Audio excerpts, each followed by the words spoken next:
Hello and welcome back to another video.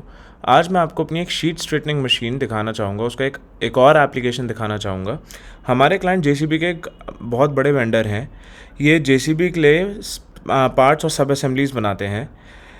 ये आप सामने देख पा रहे हैं, एक इन्होंने पार्ट बनाया है जेसीबी के लिए, जिसमें इन्होंने बाद में 2 बेंड्स करे हैं। बट इन्हें बाद में उस बेंड्स में हैमरिंग करनी पड़ी, यानी हथौड़े मारने पड़े, क्योंकि वो इनकी बेंडिंग टॉलरेंसेस के अंदर नहीं आया।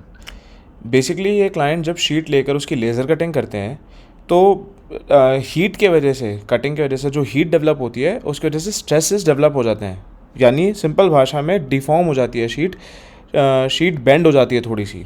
अब ये 2-3 mm 4 mm का डिफॉर्मेशन जब ये बेंडिंग करने जाते हैं, एक अगर यू बनाते हैं ये बेंडिंग करने में, उनको उसमें डिज़ायर्ड इनका है कि दोनों यू का जब नापे वर्नियर से तो 130 mm आए, तो वो 130 की जगह 134, 135, 136 mm आता है, जिस वजह से इनकी जो ये सब असेंबली है वो वहाँ पे रिजेक्ट हो जाती थी।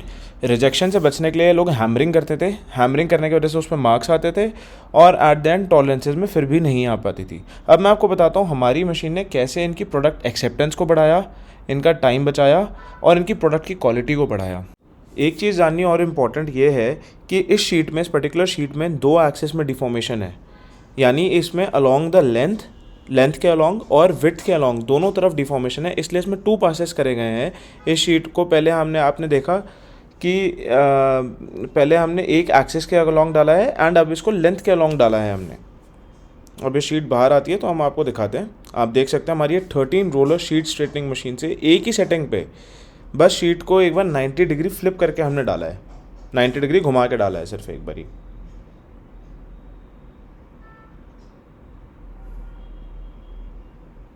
अब आप देख सकते हैं ये पुरानी शीट्स जो हमने कर रखी हैं, इनको साइड करके आपको भी करी हुई शीट दिखाते हैं। अब आप खुद देख सकते हैं ये शीट हमारी 0.2 mm की एक्यूरेसी में आई है, जो कि बहुत अच्छी एक्यूरेसी है।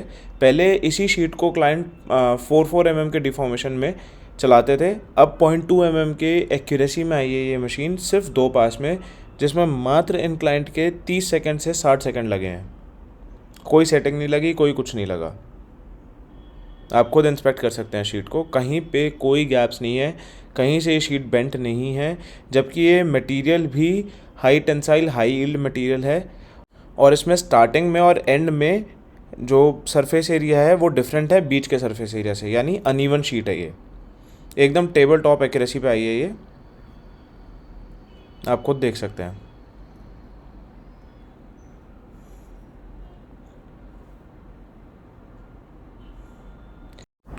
पूरी शीट एक 0.2 mm की एक्यूरेसी में आई है, जो अपने आप में एक high tensile high yield material को, जो अनइवन मटेरियल हो, लेज़र कट मटेरियल हो, उसको लाना अपने आप में एक बहुत बड़ी बात है। और वो भी इजीली आपके सामने आई है, वीडियो में कोई कट्स नहीं है, हमने एक भी कट नहीं करा, वीडियो में कोई चीज़ स्किप नहीं करी है। आप देख सकते हैं कितनी अच्छी एक्यूरेसी है। अब आपको हम ये स्ट्रेटेंड पीसेस बेंड होते हुए दिखाएंगे। पहले आपने देखा था कि इन हथौड़े मारने पड़ रहे थे अपने नॉन स्ट्रेटेंड पीसेस को बेंड करने के बाद एक्यूरेसी में लाने के लिए, टॉलरेंस बनाने के लिए। अब आप अपने सामने बेंडिंग होते हुए देख रहे हैं और अभी आपके सामने ही है, आपको ये दिखाएंगे कि इसी पीस को, ये जो अभी इन्होंने अभी सामने बेंड करा है, इसको नापेंगे। ये पीस बेंड होने के बाद 0.3 mm की बेंडिंग एक्यूरेसी में आया है। आप देख सकते हैं इसकी मेजरमेंट 437 से लेके 437.30 तक है। इनको अलाउंस 0.5 mm की, यानी 437 से लेके 437.50 तक थी। अब ये पीस पूरा इनकी टॉलरेंस एंड एक्यूरेसी में है, कोई मार्क नहीं है पीस पे, टाइम बचा है इनका और इनकी प्रोडक्ट की एक्सेप्टेंस बढ़ गई।